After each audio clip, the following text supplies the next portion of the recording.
भगवान के साथ हम सब भक्त लोग केवल व्यवहार करते हैं, भगवान को प्यार नहीं देते हैं। इसीलिए भगवान के प्यार से हम अछूते रहते हैं। हम उनको प्यार देते हैं जो धोखेबाज है। सारा संसार धोखेबाज है, हम सबको धोखा देते हैं, सब हमको धोखा देते हैं। किसी का स्नेह अस्थाई नहीं है, लेकिन भगवान शाश्वत प्रेमी है। को रघुवीर सिर संसारा, सिल स्नेह निभाह निहारा।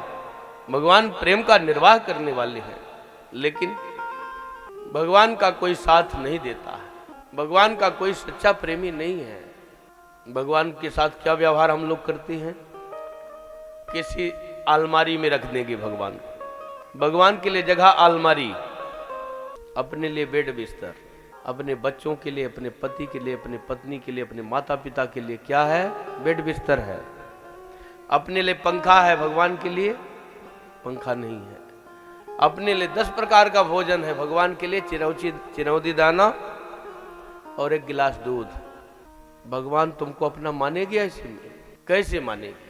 जब भगवान को तुम गैर मान रहे हो तो भगवान तुमको अपना कैसे मानेंगे? जब भगवान के साथ प्यार स्नेह मेरा होगा अपने जैसा, तब भगवान मुझे अपना मानेंगे। ठाकुर जी के साथ हम सबका अपनों जैसा स्नेह होना चाहिए, अपने जैसा प्यार होना चाहिए।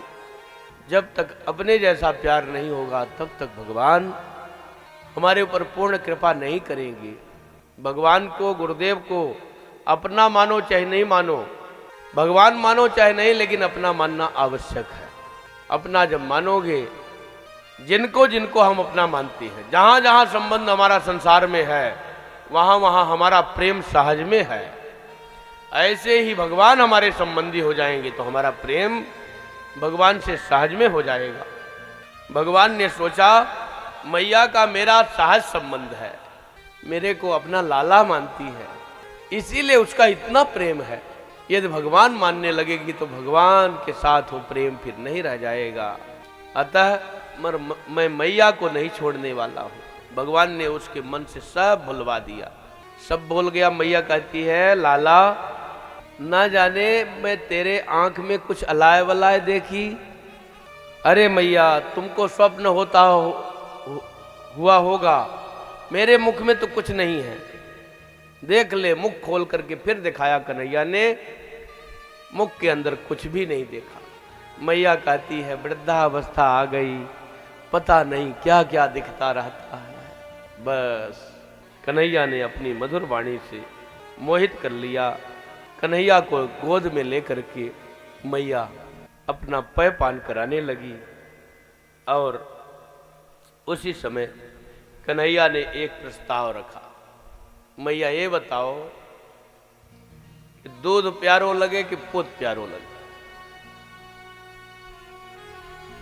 तुम्हें दूध प्यारो लगे कि पुत प्यारो लगे? मैया ने कहा, अरे कन्हैया, क्या विचित्र प्रश्न कर रहा है। दूध काहे के लाने होए? पुत के लाने ही तो होए। दूध होता किसके लिए है? पुत्र के लिए तो होता है। इसलिए पुत प्यारो लगे, दूध प्यारो न लगे। हमें तो पुत ही प्यारो लगे, हमें पुत्र प्यारा लगता है, दूध प्यारा नहीं लगता। इतने में एक गोपी दौड़ी दौड़ी आई और कहती है, मैया तूने दोनी में दूध रखा था आग के ऊपर, वह उफना करके बाहर जाने वाला है। मैया ने तुरंत कन्हैया को पटका और दौड़ पड़ी दूध के लिए। कन्हैया आग बबूला हो गया, क्रोध में लाल लाल आंखी निकाल करके और रोने लगा। अभी अभी मैया कह रही थी पूत प्यारो लगे, अब तो दूध प्यारो लग रहे हैं। क्या झूठ बोलती है मैया भी, अंदर कुछ और, वाणी में कुछ और। क्रोध में इतने भर गए, भगवान के लिए बहुत बड़ा ईंटा उठाया और ईंटा उठा करके आंगन में रखा था 60 लीटर का एक बड़ा सा मटका, उठा करके धड़ाम से पटका, मटका फूट गया, दूध बिखर गया, सारे आंगन में दूध की गंगा चल पड़ी। अब क्या करें? मैया ने देखा ये तो बड़ा उद्यमी हो गया, यदि इसको डांटा नहीं तो इसकी गलती बढ़ती ही जाएगी, डांट लगानी चाहिए। और मैया ने किया क्या? एक छड़ी उठाई और कन्हैया के पीछे दौड़ पड़ी। मैया दौड़ते दौड़ते थक गई, कन्हैया से कहती है, मैया, अरे कन्हैया, तुम पकड़ में आ जाओ, रुक जाओ। कन्हैया ने कहा, मारेगी तो नहीं मैया? नहीं कन्हैया, मारूंगी नहीं, मैं तो तेरी मेहमानी करूंगी। अच्छा मैया, तेरी मेहमानी करेगी? हाँ हाँ बेटा, तेरी मेहमानी करूंगी, मारूंगी नहीं। ठीक है मैया, मेरी मेहमानी करना। हाँ हाँ बेटा, मेहमानी करूंगी। अब मेहमान आते हैं तो अच्छा अच्छा खाने को मिलता है।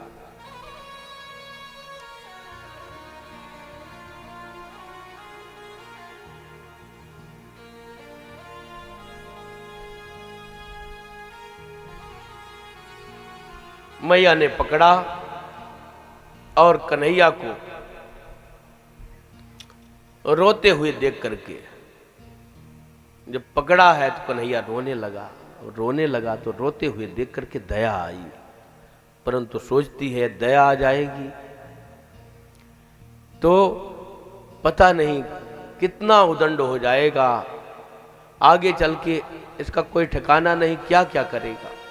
इसलिए आज तो इसे बांधूंगी, और बांधने का प्रयास करने लगी। किसको बांध रही है?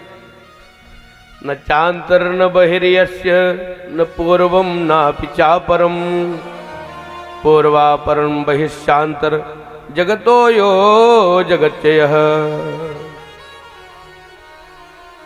अधोक्षज भगवान श्री कृष्ण, जिसके ना आदि का पता है ना अंत का पता है, बांधते बांधते थक गई, लेकिन 2 अंगुल की रस्सी छोटी पड़ जाती है। इसमें बात क्या है? माधुर्य भाव कहता है बांधना है, मेरा बेटा है, गलत ना होने पाए, हित की कामना है। और ऐश्वर्य शक्ति क्या कहती है? ऐश्वर्य शक्ति कहती है मेरे ईश्वर हैं, भगवान हैं, उनको कौन बांध सकता है? जिसके आदि अंत का पता नहीं, उसको बंधन में कैसे कोई बांध सकता है? सो की बंध तर आवे व्यापक विश्व निवास, जो विश्व निवास है उसको कौन बांध सकता है?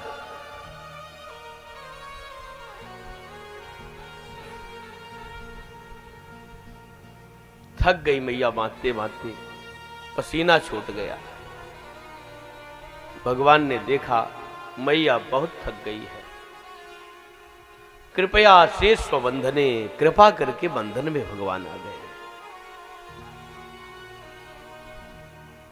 देखो हम लोगों को क्या करना चाहिए? प्रयास करना चाहिए, भगवत प्राप्ति का प्रयास करना चाहिए, भजन करना चाहिए, उपासना करना चाहिए, गुरुदेव के द्वारा बताए हुए मार्ग का पालन करना चाहिए। लेकिन इसके द्वारा भगवत प्राप्ति हो ही जाएगी, कोई आवश्यक नहीं है। भगवत प्राप्ति किसके होती है? सोई जानहि जिह देव जनाई, जिसको भगवान अपने को प्राप्त करा देते हैं उसी को प्राप्ति हो पाती है। परंतु किसको प्राप्त कराते हैं? जो प्राप्त करने का प्रयास करता है। यशोदा मैया ने बांधने का प्रयास किया, अब जब नहीं बांध पाई तो ठाकुर जी प्रेम रज्जू में अपने आप मैया के बंध गए। जो मैया का बंधन है वो प्रेम का बंधन है, वो लाला को अपना बेटा मान करके बांध रही, परमात्मा मान करके नहीं बांध रही है। यदि परमात्मा को बांधना चाहे तो दुर्योधन भी नहीं बांध सकता है। जेहि जग कियती पगहु से थोड़ा, जिन्होंने तीनों लोगों को 3 पग से भी कम कर दिया, ऐसे प्रभु को भला कौन बांध सकता है। यशोदा जैसा प्यार ही ऐसे कृष्ण कन्हैया को बांधने में समर्थ हो सकता है।